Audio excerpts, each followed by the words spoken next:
Hey, what's up? This is Hill Harper, and I am here with my cousin. Many people say he's one of, but I say he is the greatest guitarist in the world, and that's my cousin, Stanley Jordan.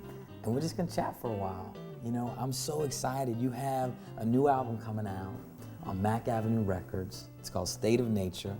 You know, this thing has really been a labor of love for me, and some of the songs I've been actually working on for quite a long time. Like one of the songs is called Ocean Breeze, and that's a song that I first did the original recording of that back in the late 90s, and then I came back and updated it for this album. So that song's kind of been around a while, but then Prayer for the Sea, which I used to call Ocean Song, and I wanted something deeper that really said more, you know, and I realized that Prayer for the Sea really said more about what I'm feeling and about the need to really protect the oceans and to be aware of what's going on with the oceans, and how what's happening with the oceans is a kind of like a mirror for what's happening with us. What happened was that I started to notice that I had a lot of nature-oriented themes in my music for this album, and that's always been really important to me anyway, getting inspiration from natural surroundings. And this is one of the things I've always loved to do. I go to really quiet, beautiful places, I compose, I record there, and I like to feel that somehow is an ingredient in the music. So when people hear the music, they feel that. Look at the state of nature today. It's not good, you know? So that's something that requires our immediate attention. The positive thing is to return to a state of nature, and that has to do with our own state.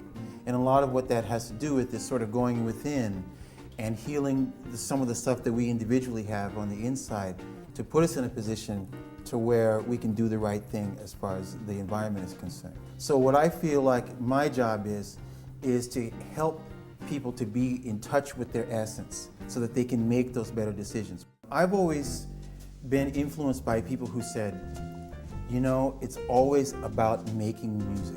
No matter how much chops you have, no matter how much you know, how much technique you have, at the end of the day, it's all about making music. And I think that we have a very musical album, and we have a real musical version of All Blues. We've got Song for My Father by Horace Silver, and we've got an original composition of mine, A Place in Space. Is this album your best work to date? That's a really good question. I think in a lot of ways it is, because it represents everything that I've done up to this point, you know, and all the elements are in there. Even there are elements that even aren't prominently featured, but yet they're in there. And I could point to, see, right there it is, you know, and I could talk about a lot of my influences that are there. You know, you hear Wes Montgomery in there, you hear B.B. King, you hear Chuck Berry, George Benson, Carlos Santana, you hear all kinds of influences in there. I would say that it's the most comprehensive of all the stuff I've done in terms of really kind of pulling my music into a focus, you know. How do you decide what you're going to give the audience versus what you just want to play or how you want to play it? I want to give a good show. It's not just a question of being able to play well and then take the same thing that I did, you know, alone in my practice room and then just do it in front of people. It's not the same thing. I want to bring the music to the people. There's a whole thing to that. So you know it's not a gimmick because, you know, magicians never reveal their secrets. And I have no problem revealing, you know, how I'm doing it. Tapping is basically just another word for something called hammer-ons or hammering on, where you use your finger like a hammer and you hit the string. These metal bars are the frets, and when the string hits the fret, the impact causes the vibration. And if you do it that way, you can play guitar with just one hand. So the single greatest thing about it is the independence, because I can play something with one hand and something completely different with the other hand.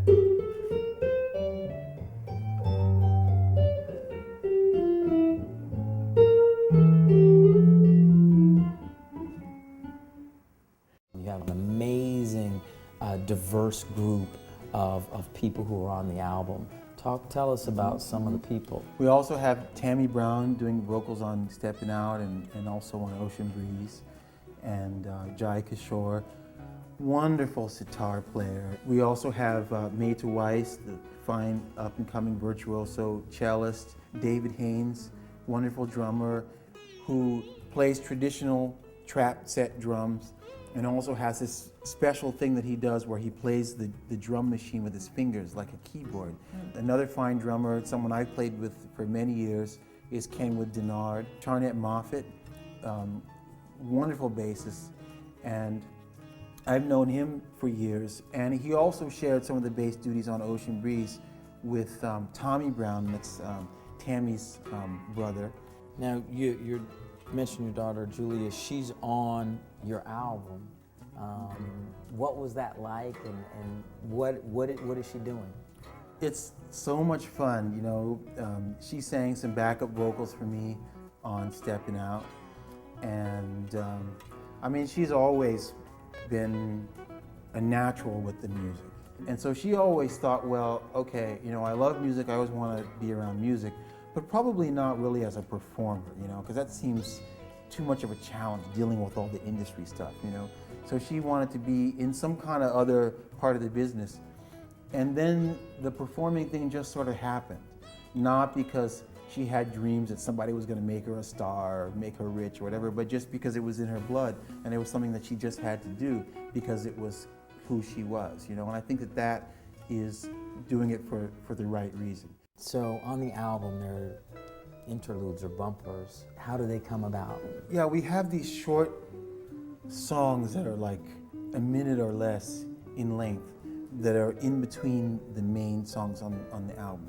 They give me an opportunity to have some fun with some material that's a little bit different from most of the stuff on the album. And so I can add a lot to the album in terms of whole different kinds of stuff without having to add a whole lot of extra time. It's like, check this out and check this out, you know? So the song Prayer for the Sea, you play it with two guitars. Two at the same At time the same without time. overdone. Why and how does that elevate the song, or what's the reason of making that choice? There are certain things that I wanted to do with this song to sort of capture the feeling of the ocean, that sense of depth of the ocean. And the way that I did that was by playing certain chords that are very rich. And so I had to be able to play enough notes in the chord to create that sense of depth and richness. So I can play the song on one guitar, but I can't get the full richness that I feel in the song. And the whole thing of playing the piano and the guitar at the same time, there are musical reasons why I do that. You know, it's one thing is that I have a larger variety of sounds. And it's not just the coloration of the sound, but also the types of things that the instrument can do. Like for example, on the piano, for playing lines on the piano and really digging in deep to like a deep pocket swing kind of a feel for the jazz, you know, I just love what the piano can do with that. I finally got to the point where I started to say, you know what, the music is too important to compromise it, and I'm going to have to figure out a way to deal with the practical side, and I'm going to have to figure out a way to go ahead and bring that other guitar with me to get to this music that I want to play. And so once I made that decision, that's how it ended up being, you know, on the album, because I knew that once I made the album, I was going to want to tour the music as well. And so I just decided, you know what, I'm stepping out, I'm going for it. All this stuff that I've been holding back, either because the world wasn't ready, or I thought the world wasn't ready, or because I thought it was too much work, or because of whatever reason, it's time to do all of that stuff. And that's a lot of what this album is about for me.